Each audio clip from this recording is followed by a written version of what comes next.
Actually, for both of you, as far as the process of building around Cam Ward, like how well do you guys feel you've built around him and put him in a situation where he can be successful? Yeah, I mean that's the goal. When you have a young quarterback, you're trying to build around him, and we've obviously added some weapons for him. Through free agency and the draft, and we feel good about the skill guys we have, and continuing to invest in the offensive line is going to be a big thing too. But we feel good at this point. Yeah, just to echo it, definitely feel good, and not to leave out the guys who were here a year ago with Helm and DK and Alec. Those guys are going to come, hopefully continue to build and grow into their second year, and so we've got a good foundation, and now it's just a matter of working and developing these guys.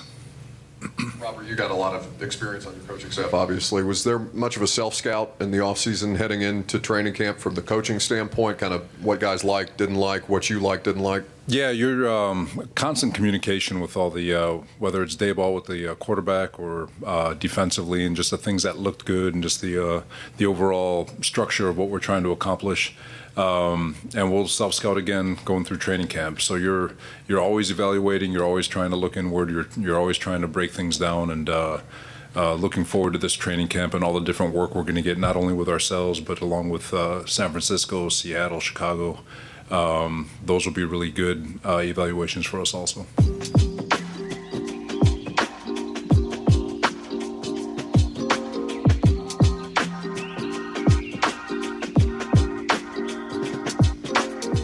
Good morning, afternoon, or evening to you, wherever you're listening from. It's Saturday, August 1st. My name is Russell Ries, and you are listening to the Nashville Sports Report.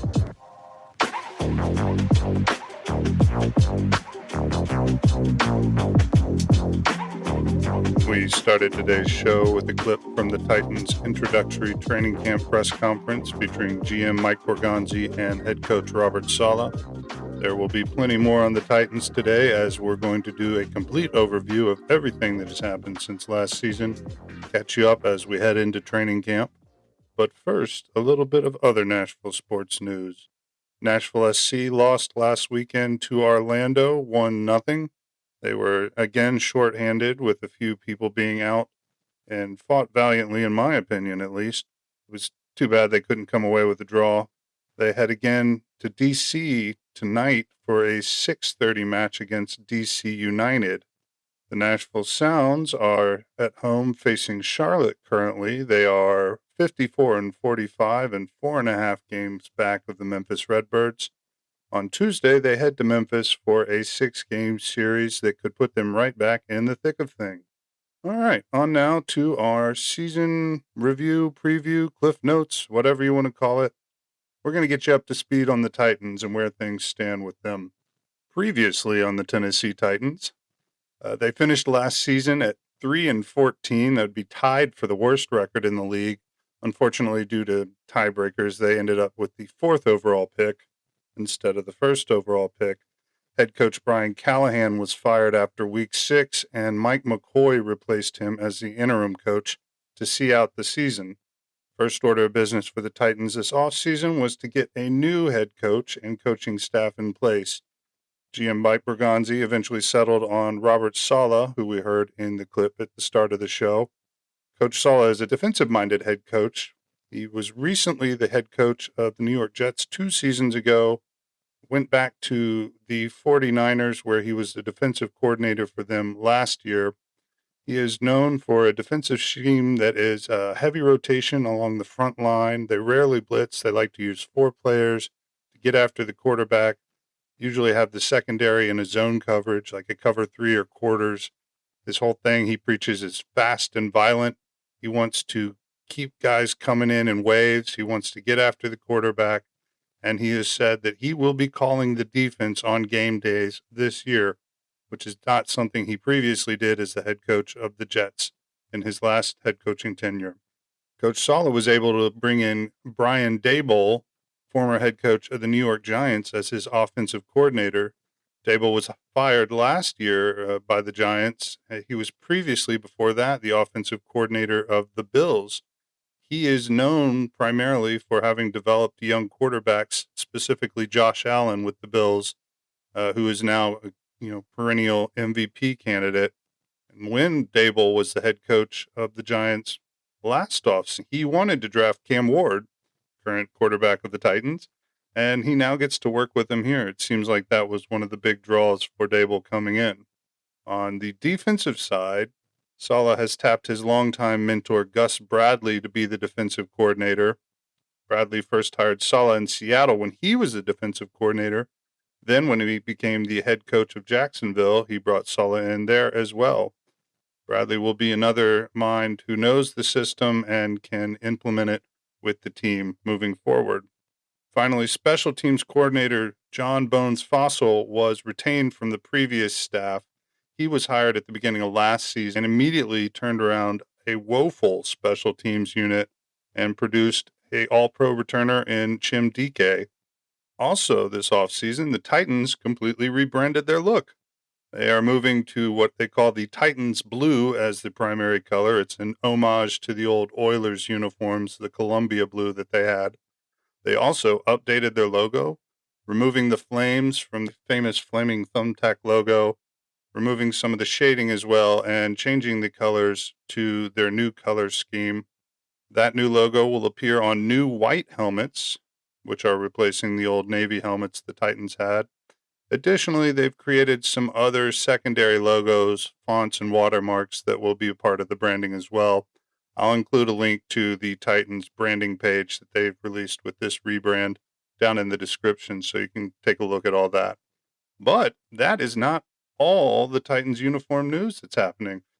As members of the AFC South, the Titans are in one of the two divisions that are going to get what are known as Rivalry Series jerseys this year from Nike. The Rivalry Series jerseys are community-inspired designs, and they will be released sometime later this month. There is a report out that it will be August 25th, but I have not been able to confirm that. There is also a leak that suggests the Titans Rivalry Series uniforms will feature the old navy blue that was used in past Titans jerseys with a navy blue helmet and Music City written across the front of the jersey. I've included a link in the description below to that leak. And I also recommend, if you want to learn more, checking out the Music City Audible podcast. They did a great rundown of the uniform concept about a week or so ago. I'll include a link for that down in the description as well. There's plenty of new players coming to the team with Saleh and Daboll taking over the offense and defense respectively. On the free agency side, there are many former Robert Saleh players who have come over. D-line, we've got Jermaine Johnson II, who was traded from the New York Jets for Tavondre Sweat. Farewell, Meatloaf. John Franklin Myers, who formerly played for Saleh with the Jets, signed as a free agent. Solomon Thomas, Jacob Martin, Jordan Elliott, other defensive linemen who have previously played with Saleh, now on the Titans. Additionally, safety Tony Adams was signed. And on offense, running back Michael Carter and swing tackle Austin Deculus have also joined the team, having previously worked with Saleh.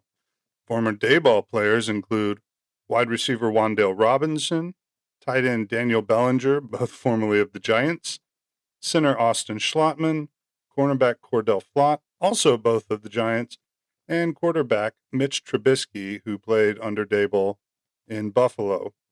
Additionally, the Titans signed Tullahoma native and former UT Vol cornerback Alante Taylor as a free agent who had previously been with the Saints. On the draft side, Titans added many new faces, starting with number 4 overall pick Carnell Tate, a wide receiver out of Ohio State. Tate is expected to be an immediate starter and impact player, and if you've listened at all to this podcast, you know that I am very excited about his presence on the roster. Additionally, the Titans traded into the back end of the first round to select Auburn defensive end and sometimes defensive tackle Keldrick Falk. Falk is a really tall, young guy. He will be able to play all over the defensive line, which is something that Saleh likes with his defensive linemen, that versatility, have him inside and outside depending on the situation. In the second round, the Titans traded up again to go after Anthony Hill Jr., a linebacker from Texas. he is expected to push former defensive captain Cody Barton for a starting spot sometime this season. Saleh has been known for his work with linebackers previously and his various stops, particularly Fred Warner of the 49ers, who became a perennial All-Pro working with him. And I think a lot of people are excited to see what Saleh can do with players like Anthony Hill Jr. and Cedric Gray, who we'll get to a little bit later on. Some later picks in the draft this year include guard Fernando Carmona out of Arkansas, running back Nick Singleton from Penn State, Jackie Marshall, a defensive tackle out of Baylor, Pat Coogan, the center of the national champion Indiana Hoosiers, still a weird thing to say, and Jaron Kanak, a former quarterback turned linebacker, finally turned tight end out of Oklahoma. Heading into this training camp, the offense is looking pretty interesting and completely different. Here is a rundown of the various positions and some of the featured players at those positions, starting with quarterback. Currently, there are 4 quarterbacks on the roster. I expect the Titans to end training camp with only 2. But as it stands, Hendon Hooker, former UT Vol, is number 4 on the depth chart and not expected to make the roster. Another player who probably will not be on the roster at the end of training camp is Will Levis, the former second-round pick out of Kentucky. I think most people assume he will likely be traded sometime during training camp once a team or two become needy and want a backup. Levis, despite all his meme-tastic abilities and propensity for throwing away the ball at the worst times possible, has a heck of an arm and will probably be appealing to somebody as a potential backup. Speaking of backups, the Titans brought in Mitch Trubisky, who I mentioned previously played under Daboll for 1 year in Buffalo. He signed a 2-year deal to be Cam Ward's backup. He will be able to help implement the system and teach Ward some of the finer points of being in the league that he didn't necessarily get from anyone on the roster last year. Which brings us to Cam Ward, last year's number 1 overall pick. And if we're honest, the success or failure of the Titans this year will largely hinge on Cam Ward's growth. I think a lot of analytics people would say that he had a terrible rookie season, but people who actually watched the Titans last year tend to disagree. The Titans ended up playing the toughest strength of schedule out of all teams in the NFL. Cam faced 8 of the top 10 defenses, including facing the number 1 defense, the Houston Texans, twice. I believe everyone would agree that he grew into the role as the year went on, looked better in the second half of the season than he did in the first. And given his career of going from Incarnate Ward to Washington to Miami and now the pros, Cam has shown that he has the ability to grow. He's always looking to get better.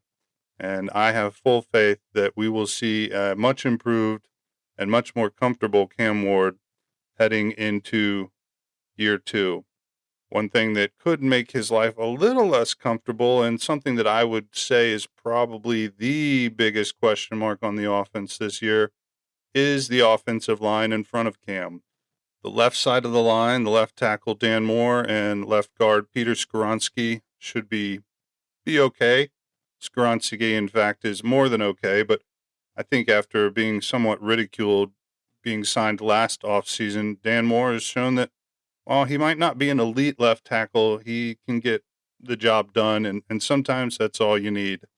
On the right tackle position, J.C. Latham has been fairly good if he can stay healthy, which is a major if right now.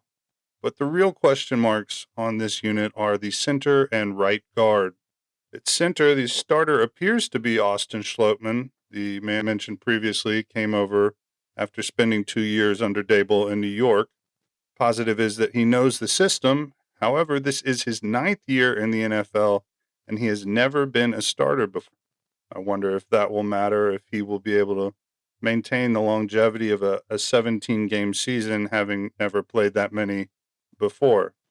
Hopefully, Schlottman is the answer, because 6th-round rookie Pat Coogan is the backup, and while Pat seems like he may have a good future in the league, you don't get drafted in the 6th round for nothing. So there's probably some work there to be done for Pat. Best of luck to him. The right guard position looks to be a battle between Cordell Volson and Jackson Slater. Volson is a fifth-year player who's formerly been with the Bengals, who are not exactly known for their great offensive line play. And Slater is a second-year player who the Titans drafted in the 5th round last year, who has yet to play a snap in the NFL. So between the center and the right guard, there could be some serious weaknesses on the line. The Titans really need somebody to win that right guard position as quickly as possible so that the 5 starting offensive linemen can begin to develop as a unit and really start to gel. It's going to be crucial to the success of the team and to keeping Cam Ward upright and healthy. Moving on to the running backs, Titans will definitely at least be keeping 3 running backs, possibly a 4th, remains to be seen. But the 3 that seem like locks at this point are returning lead running back Tony Pollard. Pollard's been very consistent, broke 1,000 yards for the last 2 or 3 seasons. He's a Memphis native, just a good running back who had the misfortune of following Derrick Henry as the primary back. So while he's consistent, he hasn't had the same kind of flash as Derrick. He is also in the last year of his contract and likely won't be back next year. Also on his last year of his contract is Tajay Spears, the Titans' change of pace back. Tajay has had a litany of injuries throughout the year, and it seems most likely that he will not be returning to the team after this contract ends. Third running back who I suspect will be a lock to make the roster is 5th-round pick Nick Singleton out of Penn State. Singleton could end up being the future of the running back position for the Titans if he can for this season. And on the 4th running back position, I think we're probably looking at a battle between Michael Carter, Julius Chestnut, and last year's 7th-round pick, Khalil Mullins. Tight ends will probably also be keeping 4 on the roster. Their personnel packages with multiple tight ends are very in vogue right now, sometimes 3 tight ends on the field at the same time. There are 2 that will be sort of the lead tight ends, I think sort of 1A and 1B, and that'll be Gunnar Helm, second-year pass catcher and blocker out of Texas, and Daniel Bellinger, who I previously mentioned followed Daboll from New York. Both these guys can catch, they can block, they can do pretty much everything you ask of a tight end. The other 2 tight end spots in my mind will probably be down to some combination of 7th-round pick Jaron Kanak, David Martin Robinson, and Kylan Granson. And it'll most likely come down to who can contribute on special teams as well as playing tight end. The wide receiver group this year is probably the deepest wide receiver group the Titans have had since they came to Tennessee at the very least. And there are 5 who are sure to make the roster, starting with Carnell Tate, the number 4 overall draft pick, who was brought in to help Ward. Tate has massive hands, seems like he catches everything. There's already been tons of clips coming out of off-season training and already training camp this week of Tate making spectacular catches. Very exciting. Looking forward to seeing what he can do. Wan'Dale Robinson, who I mentioned followed Daboll from New York, will be the primary slot receiver. Wan'Dale is a very short 5'8", but he eclipsed over 1,000 yards last year and will most likely be Cam Ward's safety blanket as the guy who knows where to be at all times and understands the system very well. Calvin Ridley returns after restructuring his contract this offseason. Ridley entered last year as the number 1 option at receiver, but now he can be more of a 3rd type of guy out on the boundary. He's a speed option on the outside, and he ended up missing most of last season with a broken leg. I'm sure Ridley would like to have a great year this year so he can parlay that into another contract somewhere else down the line. 4th and 5th on the wide receiving group are 2 receivers who were selected last year in the 4th round, Chim DK and Alec Iomer. DK, in addition to being a receiver, was an all-pro kick returner and will resume that role again this year. Iomanor ended up becoming the team's number 1 option by default last year after Ridley went out and a number of other injuries occurred. Iomanor is a physical specimen. He is a beast of a player, and if he can develop a little bit more, he will be much, much better than your average fifth wide receiver. All in all, the offense looks to be much, much better around Cam Ward this year than it was last year. And I think we should expect to see them somewhere in the middle of the pack production-wise by NFL standards. Defensively, I think we will see a big jump as well. The defensive line group is probably the strongest position group on the whole team, and they are led, of course, by All-Pro Jeffrey Simmons. At this point, Simmons could be argued to be the best defensive tackle in the league.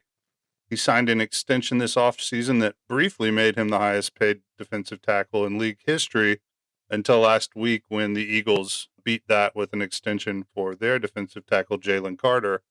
Simmons is already coming off a career year, but now he has a better supporting cast around him than he has previously and seems destined to do even better things. Next to Simmons, at least part of the time, will be John Franklin Myers. Myers, as I previously mentioned, played for Robert Saleh with the New York Jets. He was the top defensive tackle free agent this offseason and is probably one of the top 10 defensive tackles in the league in his own right. Franklin Myers can also kick outside to be a defensive end on certain passing situations as well, giving him some of that versatility that Saleh really values. Additionally, another former Jet is Jermaine Johnson II. He was acquired from the Jets this offseason in a trade for Devondre Sweat, a 1-for-1 straight up. Sweat, while a big immovable object, doesn't really match what Saleh is trying to do, whereas Jermaine Johnson previously had his best year under Saleh at the Jets. Keldrick Falk, the first-round rookie draft pick, is another exciting player on the line. Similar to Franklin Myers, Falk can play on the inside or the outside. It'll be interesting to see where they use him and when. Lastly, last season's second-round pick, Femi Oladejo, who was a recent convert from linebacker, is hoping to become another standout pass rusher for the Titans. He already looks the part. Saleh called him a physical specimen the other day, and the Titans are hoping he can put it all together to become what he looks like. Additionally, the Titans brought in Jordan Elliott, Solomon Thomas, and Jacob Martin, who are three other experienced vets who have all played in Saleh's system previously. All in all, the defensive line should be a strong point on the team. They should be able to set the tone for the defense and make life for all the players behind them a little bit easier, starting with the linebackers. While there will probably end up being 5 or 6 linebackers on the 53-man roster, I feel like there are 3 or 4 who really deserve highlighting, starting with Cedric Gray.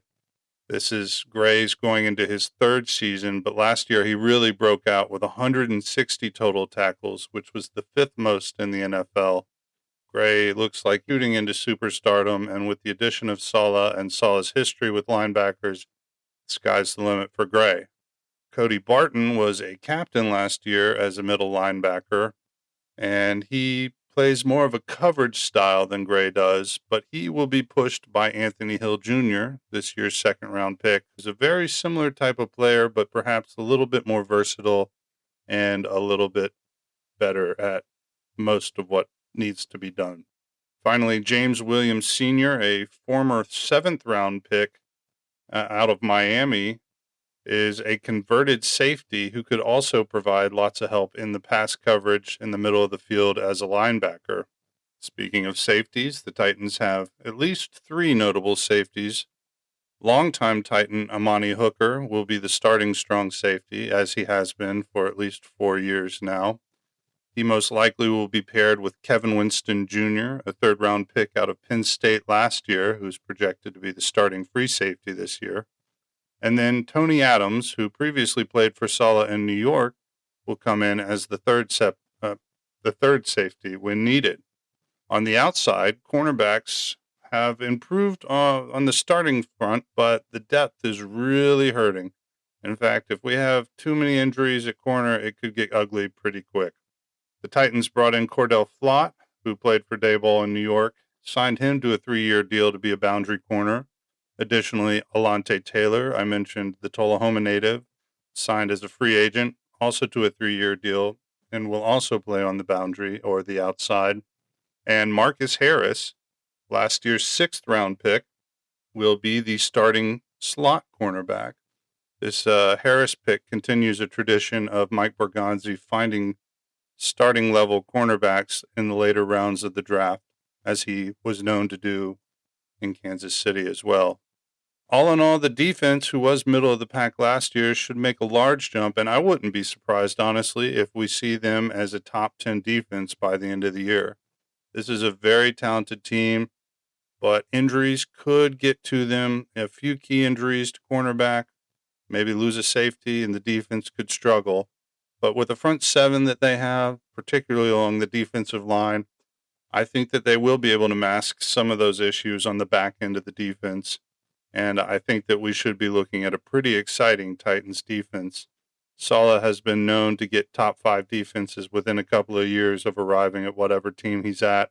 And I would expect by the end of next season, at the very least, that the Titans will be in that conversation. Hopefully this year they can get into the top 10. It will be exciting to see what happens. And we will soon, because the Titans kicked off training camp this week. They started fully healthy. They actually had 2 players who were on the physically unable to participate list, or PUP list, J.C. Latham and Amani Hooker, but they have both since been reactivated and are on the team practicing. The Titans will have 3 preseason games this year. They will conduct joint practices with the teams they play in advance of those games. First, they will be out in California for joint practices with the 49ers before they play them on Thursday, August 13th at 8 p.m. Then the Seahawks will be coming to town. The defending Super Bowl champions will be conducting joint practices with the Titans in advance of their game Sunday, August 23rd at 7 p.m. And finally, the Bears will come to town for joint practices in advance of their game Sunday, August 29th at 5 p.m. I think oftentimes people tend to look at these preseason games as indicative of where things stand, but really, particularly with these joint practices, listen for reports coming out of those practices. That's where you're really going to learn about what the team is doing and how they're looking. They're not going to give away too much, I don't think, against any of these teams, particularly in the games. But also the later games, the Bears game in particular, is the day before the roster cutdown is due. So you probably won't see any starters in that game. Or if you do, you'll see them for like maybe a drive. So the real information about how the team is progressing, how they're looking, that's going to come out of the practice reports when the Titans are playing these other teams and scrimmaging with them in advance of the preseason games. Speaking of games, this will be the final season at the current Nissan Stadium. The final game will be Sunday, January 3rd, 2027, against the Steelers. And the new Nissan Stadium is scheduled to open the following month, February 2027. Once it does, demolition of current Nissan Stadium will begin shortly after. Other season highlights include the home opener against Robert Saleh's former team, the New York Jets. Then on week 3, the Titans head up to New York to face Brian Daboll's former team, the New York Giants. So both the head coach and offensive coordinator of the Titans could have revenge on the teams that fired them within the last 2 years pretty quickly. Other highlights include Titans facing Derrick Henry and the Ravens on the road in Baltimore in week 4, their bye week in week 9, and like I mentioned, the final game at Nissan Stadium, week 17 against the Steelers. Currently, the Titans have no nationally televised games on their schedule. However, if they outperform expectations, perhaps one of their later season games could be flexed into one of those spots. Finally, my expectations for the Titans this season. As I mentioned, I think they will improve dramatically on both sides of the ball. Particularly, I think the defense should be well above average for an NFL defense. At this point, I think that it is reasonable to expect the Titans to win at least 7 games. I think 7 to 10 wins is probably the range they'll end up in.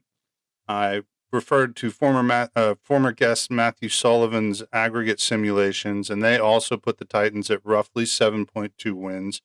That would be more than double their win total from last season, or more than their win total from the past 2 seasons. So it would be a big jump in the right direction.